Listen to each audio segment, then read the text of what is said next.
Mesdames, Messieurs, bienvenue au journal sur Canal 24 au sommet de l'actualité. Politique, cérémonie d'installation des sous-sections RDPC dans le Djaïlobo. L'élite politique appelle à plus de mobilisation. Le message se veut plus au moment où les appels à candidature de M. Mbia fusent de partout à la faveur de la prochaine présidentielle. Et puis en sport, les Camerounais devraient encore attendre pour connaître le nom du futur entraîneur de Lyon Senior. L'annonce est du président de la Fédération camerounaise de football qui était face à la presse hier 8 février 2016. Bienvenue au journal. En politique, le Djaïlobo lance le processus d'installation des sous-sections RDPC après les jours électoraux nés des opérations de renouvellement des bureaux des organes de base du RDPC et ses organisations spécialisées dans le département du Djaïlobo. C'est par un appel à l'unité autour des idéaux du parti que le ministre Paul Moutazé de l'économie, de la planification et de l'aménagement du territoire et André-Marie Noël Essiane, le maire de Sarmélima et le président de la section pilote Djaïlobo 1 ont procédé le 7 février 2016 au lancement du processus d'installation des sous-sections RDPC. Les détails avec Salomon Foué, Marcel Bondo-Aben, Donna Ayuzoan. C'est par la localité de Mézessé, à quelques encablures du centre urbain de la ville de Zangmélima, que les responsables politiques du Rassemblement démocratique du peuple camerounais RDPC ont démarré le 7 février 2016 le processus d'installation des bureaux des sous-sections dans le département du Djaïlobo. Une cérémonie présidée par André-Noël Essiane, le président de la section pilote Djaïlobo 1, en présence de Paul Moutazé, membre du parti et élite politique du coin. Dans son discours de circonstance, le maire de Zangmélima, dans sa posture de premier responsable de la section, a invité les militants du parti au pouvoir à se mettre en ordre de bataille pour affronter les combats futurs qui interpellent le parti. Au moment où les appels à candidature de M. Biya fusent de partout à la faveur de la prochaine présidentielle, Paul Moutazé a mis à profit le temps de cette cérémonie pour lancer un appel à l'unité des fils et filles du Djaïlobo autour des idéaux du parti. J'ai voulu, au lancement de cette cérémonie d'installation, j'ai voulu lancer un appel à l'unité. Il ne vous a pas échappé qu'il y a eu une campagne qui a été assez dure, pas aussi dure qu'ailleurs, mais qui a été assez dure. Et j'ai voulu dire à tous nos camarades ici, à tous mes frères, que le temps de la campagne est passé, qu'il faut passer à autre chose. Il est à rappeler que le Djaïlobo s'est retrouvé politiquement déchiré au sortir des toutes premières élections internes organisées par le Parti de la Flamme Ardente à l'effet de procéder au renouvellement des bureaux de ses organes de base et organisations spécialisées. De très nombreuses récriminations mettant en cause la sincérité du vote dans ce département ont défrayé la chronique faisant les choux gras de la presse. Décès du docteur Hélène Ngonkana, l'Ordre national des médecins du Cameroun se prononce. Une conférence de presse a été animée ce 8 février 2016 à Yaoundé par le président de l'Ordre national des médecins du Cameroun.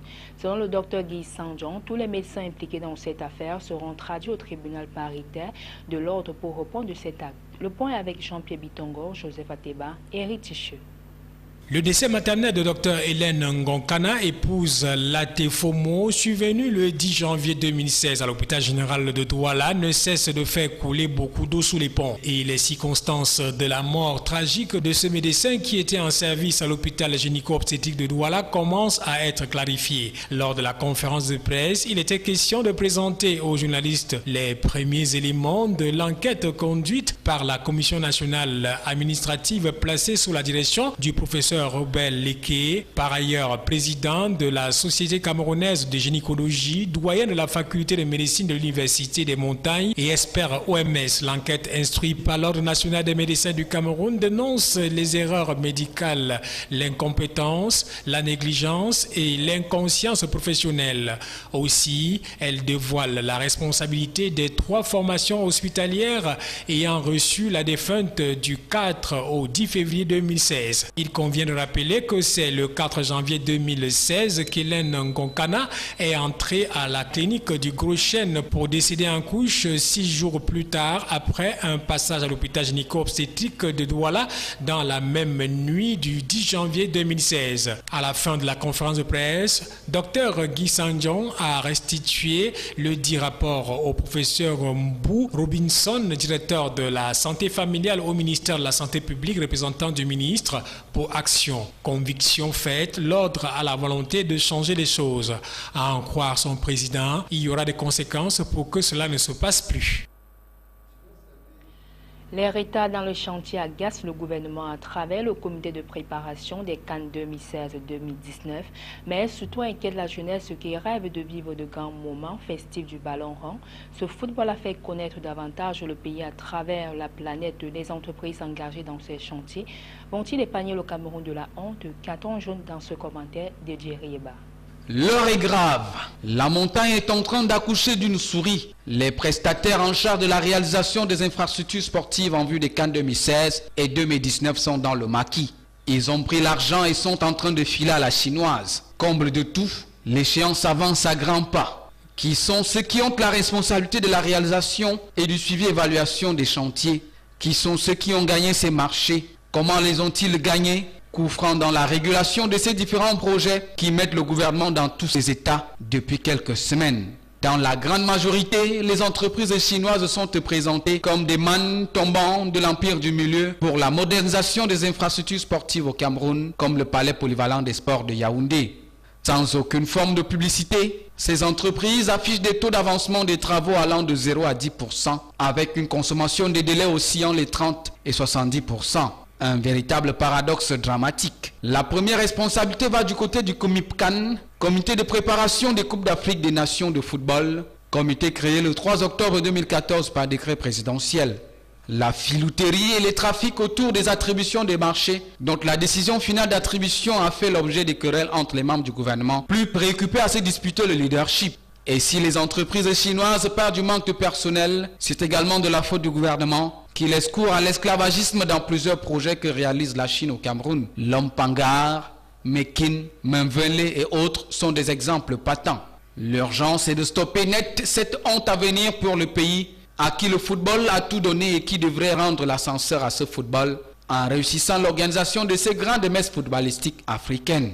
Rompre avec les coups bas et le favoritisme ambiant pour faire place au vrai professionnalisme. La jeunesse regarde et observe. Pour une fois, il faut éviter l'organisation à la camerounaise car les CAN ne sont pas le comice qui peut se faire en pacotille. Le foot ne s'accommode pas du saupoudrage. Que les stades sortent aussi de terre au Cameroun comme sortent les milliards de francs CFA du pays pour des paradis fiscaux. Car la jeunesse attend ses Éden en 2016 et en 2019 pour accueillir, comme il se doit, l'Afrique du football. Oui à l'informel, non à l'incivisme. M. Taïn, pas de responsabilité dans notre société, est un gros challenge pour la jeunesse camerounaise. C'est conscient de ce défi qu'elle se lance dans le secteur informel. Au Machimbopi à Douala, des jeunes se déploient dans diverses activités de ce secteur dans un élan d'incivisme. Colombe Kata, le Josué Gongan. Sois le meilleur quoi que tu fasses. Cette maxime vaut bien tout son pesant d'or dans le secteur informel. Au Cameroun, la jeunesse a fait de ses activités un support qui lui permet de relever les défis de la vie courante. Le marché Mbopé dans l'arrondissement de Douala 1er en est une preuve. Les jeunes gens et filles âgés de 16 à 30 ans s'y activent dans la vente des greffes, fruits et accessoires de toutes sortes. On y trouve aussi entre autres des quincailleries mobiles et des espaces de beauté en plein air. Les motivations de ces choix de carrière sont presque les mêmes. Nous a poussé à faire des parce qu'on manque de quoi faire. On n'a pas d'autre activité qu'on fait ici. Et c'est pour ça qu'on peut rester à la maison, qu'on peut venir rester en plus, c'est pas je peux manger avec la famille.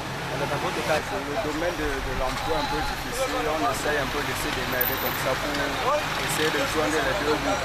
Ouais. La médaille de leur courage présente son revers lorsque s'amoncellent peu à peu leurs étals qui malheureusement portent atteinte aux prescriptions légales en matière d'occupation temporaire de la voie publique. La violation des balises, des limitations et autres plaques d'interdiction aboutit inévitablement à la répression. Nous sommes en bordure de route, ça gêne vraiment, la communauté vient de temps en temps nous chasser. Et on n'a pas le choix. On essaie aussi de jongler comme ça. Dès qu'ils viennent, on part, dès qu'ils sont déjà partis, on se réinstalle. Par exemple, moi particulièrement, la semaine passée, on a porté toutes les choses. Ici, là, on est parti avec les gens de la mairie, de la communauté. Ils sont venus d'ailleurs, ils ont porté toutes les choses. Et c'était avec les hommes en tenue, ils viennent nous demander si on va payer, si je veux payer ma tête à 10 000, et puis je ne parle même pas dans 5 000 jours. Tu me demandes 10 000, je n'ai pas 10 000. Ils ont préféré porter les choses et partir avec eux. Jeunesse et citoyenneté, c'est aussi le respect des lois qui peuvent sembler dures, mais qui resteront des lois. FECAFOOT, la rencontre amicale Cameroun-France se précise. C'est la principale annonce du point de presse que Tombia Aroko Sidiki a donné ce 8 février 2016 au siège de la FECAFOOT à Yaoundé. Le compte rendu de... Le 30 mai 2016, les Lions indomptables du Cameroun affronteront pour la 3e fois de leur histoire les Bleus de France. Plus qu'une certitude, la rencontre est prévue pour se dérouler au stade de la Beauvoir à Nantes. L'annonce de cette rencontre amicale internationale intervient dans un contexte marqué par la recherche d'un entraîneur sélectionneur pour l'équipe nationale du Cameroun, dont le banc de touche est actuellement occupé par Alexandre Bilinga et ses adjoints. À ce sujet, le président de la fédération est resté évasif alors que le délai de 3 mois donné au comité exécutif arrive bientôt à terme. Ces déclarations renseignent néanmoins que les Camerounais devraient encore attendre pour connaître le nom du futur entraîneur des Lions seniors. Pour ce qui est des raisons du choix du sparring partner, Tombi Aroko Sidiki rappelle l'histoire ancienne qui lie le Cameroun à la France en matière de sport et précisément dans le domaine du football. C'est plutôt une bonne chose parce que sinon, si vous amenez un nouveau coach à 1 mois du match ou à 3 semaines, il va avoir des difficultés, bien évidemment, pour faire sa liste. Donc, M. Bilinga a fait ce travail-là. C'est avec un intérêt renouvelé que la communauté sportive du Cameroun accueille l'annonce de la 3e rencontre entre la France et le Cameroun. Un match amical qui ne manque pas d'enjeu puisque la FIFA en tiendra compte pour son classement mensuel des nations de football. Pour mémoire, la première confrontation entre le Cameroun et la France s'est déroulée au mois d'octobre 2000 au stade Saint-Denis. Elle s'était soldée par un score de parité d'1 but partout. La finale de la Coupe des Confédérations de football, jouée le 21 juin 2003, est retenue dans les annales comme le second duel entre les Bleus et les Lions indomptables. La France l'avait remporté par 1-0 aux prolongations. Un but de Thierry Henry alors que le Cameroun plairait le légendaire Marc-Vivien Fouet tombé au stade de Gerland au cours de la même compétition. À présent, la page étrangère avec nos confrères de l'AFP. Émeute au petit matin à Hong Kong. Les troubles ont éclaté lorsque les autorités ont tenté de disperser des vendeurs à la sauvette le jour du Nouvel An chinois. Les policiers ont tiré des coups de semonce en l'air. Ces incidents sont les plus graves depuis les manifestations pro-démocratie de l'automne 2014. L'Assemblée a voté l'article 1 du projet de révision constitutionnelle. Hier soir, dans un hémicycle clairsemé, les députés ont approuvé l'inscription de l'état d'urgence dans la Constitution, malgré l'opposition des écologistes et du Front de gauche. Au menu aujourd'hui, l'extension de la déchéance de nationalité, pomme de discorde à droite comme à gauche. Dernière ligne droite de la primaire du New Hampshire. Ce petit État au nord de New York est le deuxième à voter après l'Iowa. Chez les Républicains, Donald Trump est le favori des sondages. Chez les démocrates, Bernie Sanders devance largement Hillary Clinton, en particulier chez les jeunes. Grave accident de train en Allemagne. Au moins 8 personnes sont mortes et 55 grièvement blessées dans la collision entre 2 trains à environ 60 km au sud de Munich. L'origine de l'accident n'était pas encore connue à la mi-journée. Le carnaval de Rio bat son plein. Des danseuses à peine couvertes de paillettes, d'autres dans des costumes extravagants. Le spectacle a atteint son apothéose hier soir pour la 2e nuit de défilé sur le Sambodrome, où les Brésiliens oublient un moment le virus Zika et les problèmes économiques. Fin du journal, merci de votre fidélité et bonne suite des programmes sur Canal 24.